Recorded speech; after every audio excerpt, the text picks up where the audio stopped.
Hello friends, स्वागत है आपका जीके स्टडी आईक्यू में। आज हम पढ़ाने वाले हैं विद्युत धारा। एनसीईआरटी का सार संग्रह पढ़ा रहे हैं। ये वन लाइनर बुक है।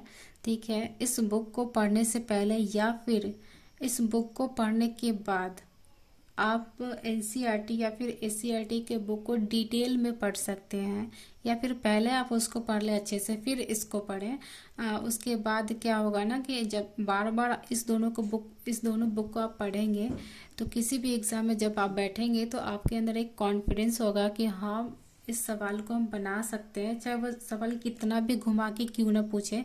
क्योंकि अब ऑब्जेक्टिव टाइप सवाल नहीं के बराबर रहता है। अब जहाँ जैसे बुक कोई चैप्टर दिया हुआ है एनसीईआरटी के बुक में, तो उस चैप्टर के अंदर से जो सवाल बनता है वहाँ से पूछा जाता है। कहीं भी ऑब्जेक्टिव से नहीं पूछा जाता कि हाँ वहाँ उस बुक से ले लिया और सेम टू सवाल दे दिया, ऐसा नहीं होता है।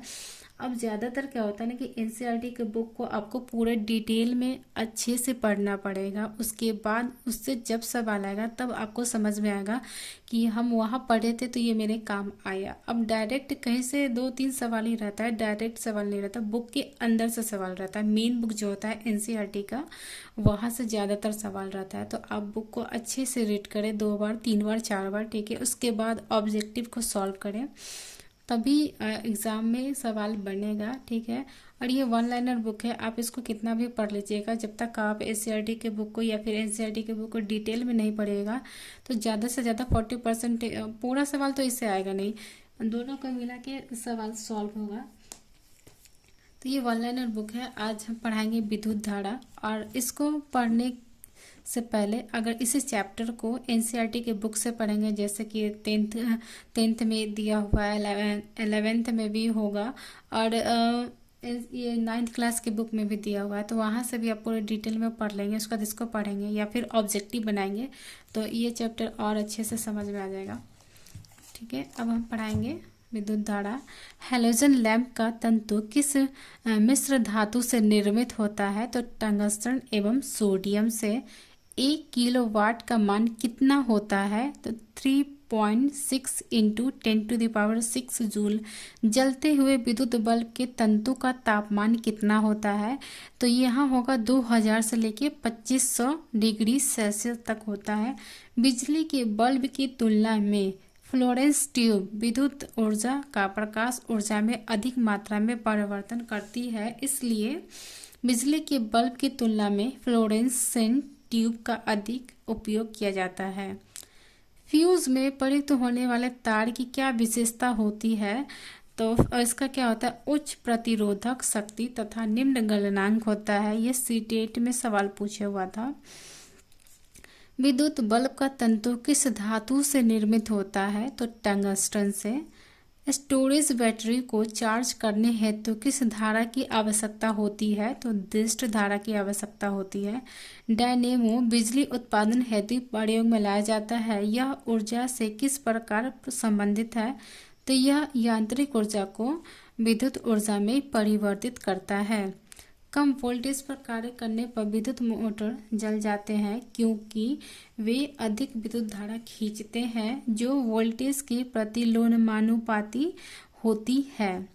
टरबाइन व डायनेमो से बिजली को प्राप्त करने में ऊर्जा के किस रूप को विद्युत ऊर्जा में परिवर्तित किया जाता है? यांत्रिक ऊर्जा। घर में सुरक्षित विद्युत सप्लाई के लिए उपयोग में लाए जाने वाले फ्यूज तार निम्न गलनांक वाली धातुओं से निर्मित होते हैं।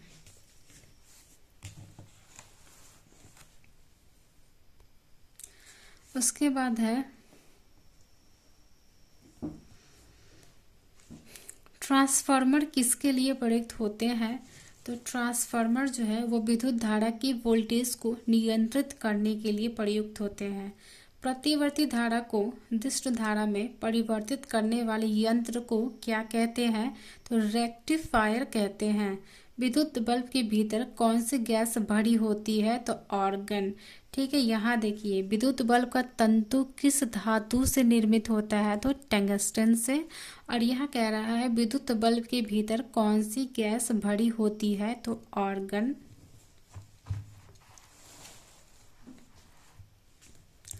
मानव शरीर में विद्युत प्रतिरोध कितना होता है? तो 10⁶ ओम। सामान्य ट्यूबलाइट में कौन सी गैस भरी होती है? जो सामान्य ट्यूबलाइट है उसमें कौन सी गैस भरी होती है? तो आर्गन के साथ पारा वाष्प भी भरा होता है।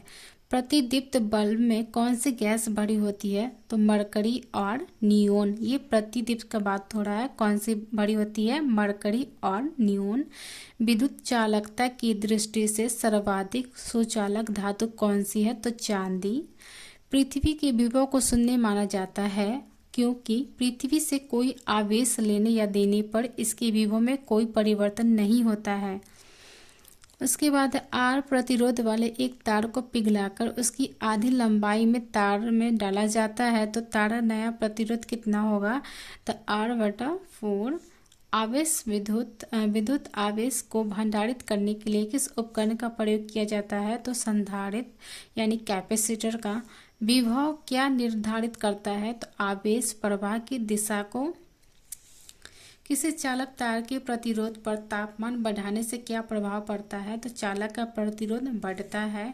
श्वेत प्रकाश को नली में कैसे उत्पन्न किया जाता है? तो तंतु को गर्म करके। विद्युत ऊर्जा को यांत्रिक ऊर्जा में परिवर्तित करने वाली युक्ति कौन सी है? विद्युत मीटर। विद्युत चुंबकीय प्रेरणा पर आधारित युक्ति के दो उदाहरण कौन से हैं? तो डायनेमो एवं विद्युत मोटर। प्रतिवर्ती धारा एवं विभवांतर को मापने के लिए क्रमशः अमीटर एवं वोल्टमीटर का प्रयोग किया जाता है। अतिचालक का प्रतिरोध कितना होता है? लगभग 0 होता है। त्वरित चालक बनाने के लिए किस धातु का प्रयोग किया जाता है? तो तांबा का प्रयोग किया जाता है। विद्युत धारा में समान आवेश एक दूसरे को प्रतिकर्षित करते हैं जबकि विपरीत आवेश एक दूसरे को आकर्षित करते हैं। तो ये था विद्युत धारा। ठीक है, अब आगे देखेंगे हम कंडक्टिविटी।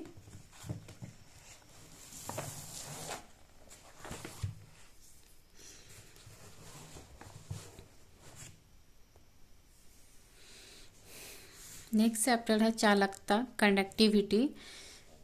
पहला सवाल है सिलिकॉन, कार्बन एवं जर्मेनियम किसके उदाहरण है? तो अर्धचालक के उदाहरण है। अर्धचालक की चालकता किस ताप पर अधिकतम होती है? तो शून्य ताप पर अधिकतम होती है।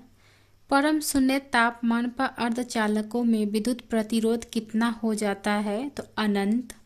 ऐसे पदार्थ जिनसे होकर विद्युत आवेश का प्रवाह सरलता से नहीं होता है क्या कहलाता है? तो अचालक।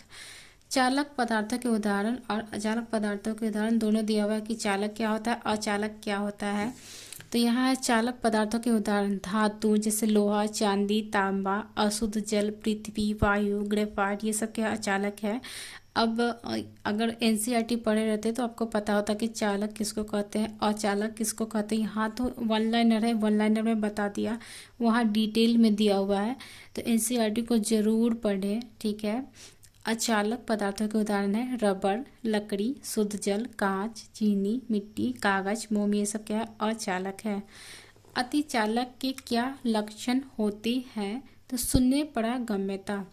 नव आविष्कृत उच्च ताप अतिचालक कौन सा है? तो सिरेमिक ऑक्साइड। ट्रांजिस्टर बनाने के लिए सर्वाधिक प्रयुक्त पदार्थ कौन सा है? तो सिलिकॉन।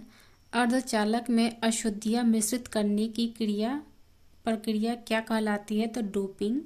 डायोड का प्रयोग किस लिए होता है? तो एसी वोल्टेज को डीसी वोल्टेज में परिवर्तित करने के लिए। अब चालक से संबंधित मुख्य तथ्य यहाँ दिया हुआ है। चालक की लंबाई में वृद्धि होने पर उसकी प्रतिरोधकता भी बढ़ जाती है। चालक का प्रतिरोध पदार्थ की प्रकृति पर निर्भर करता है। चालक की अनुप्रस्थ काट का क्षेत्रफल जितना अधिक होगा उसका प्रतिरोध उतना ही कम होगा। चालक के ताप में वृद्धि होने से उसकी प्रतिरोध और प्रतिरोधकता में परिवर्तन होता है। धातु में तापीय वृद्धि से उनके प्रतिरोध एवं प्रतिरोधकता में वृद्धि होती है।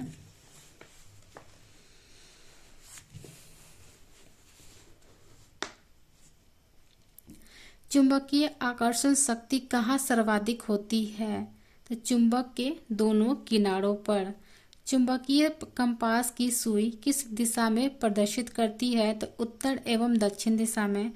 सीजीएस पद्धति में चुंबकीय फ्लक्स का मात्रक क्या होता है? मैक्सवेल। ऐसा ताप जो लौह चुंबकीय प्रकृति एवं अनुचुंबकीय प्रकृति के मध्य प्रदर्शित होता है क्या कहलाता है? क्यूरी ताप। किसी चुंबक की आकर्षण शक्ति न्यूनतम कहाँ होती है? तो चुंबक के मध्य में। प्राकृतिक चुंबक किस धातु के अयस्क होते हैं? तो लौह के। स्वतंत्र रूप से लटके चुंबक का आवर्तकाल किस पर निर्भर नहीं करेगा? तो लटकने की लंबाई पर। चुंबकीय यमोत्तर के तल में नदी शून्य किस दिशा में होती है? तो ऊर्ध्वाधर होगी। त्वरित से वृक्षों में आग भी लग जाती है क्योंकि उसमें अत्यधिक मात्रा में विद्युत ऊर्जा होती है। सभी चुंबकीय पदार्थों का चुंबकीय गुण कब कम होता है? तो जब वे विद्युत अधिक गर्म होते हैं। लेंस का नियम किसके अनुरूप है? तो चुंबकीय फलक संरक्षण के। कौन सा अयस्क प्राकृतिक चुंबक कहा जाता है? तो मैग्नेटाइट।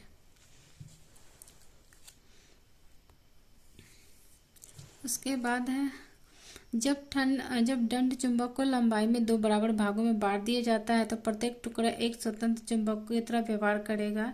फ्लेमिंग के दाएं हाथ के नियम का प्रयोग किस दिशा ज्ञात करने के लिए किया जाता है? तो प्रेरित धारा की दिशा। विद्युत धारा के चुंबकीय प्रवाह सर्वप्रथम की खोज किसने की थी? हैंस क्रिश्चियन ऑस्टेट के द्वारा। विद्युत परिपथ में फ्यूज का प्रयोग किया जाता है जब परिपथ से अत्यधिक धारा गुजरे तो फ्यूज तार टूट जाए और परिपथ टूट जाए।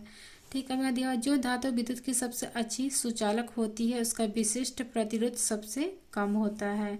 ठीक है, तो इसमें हम 2 चैप्टर पढ़ा चुके हैं। अब नेक्स्ट क्लास में नेक्स्ट चैप्टर को पढ़ाएंगे। आज के इतना ही। Thank you class.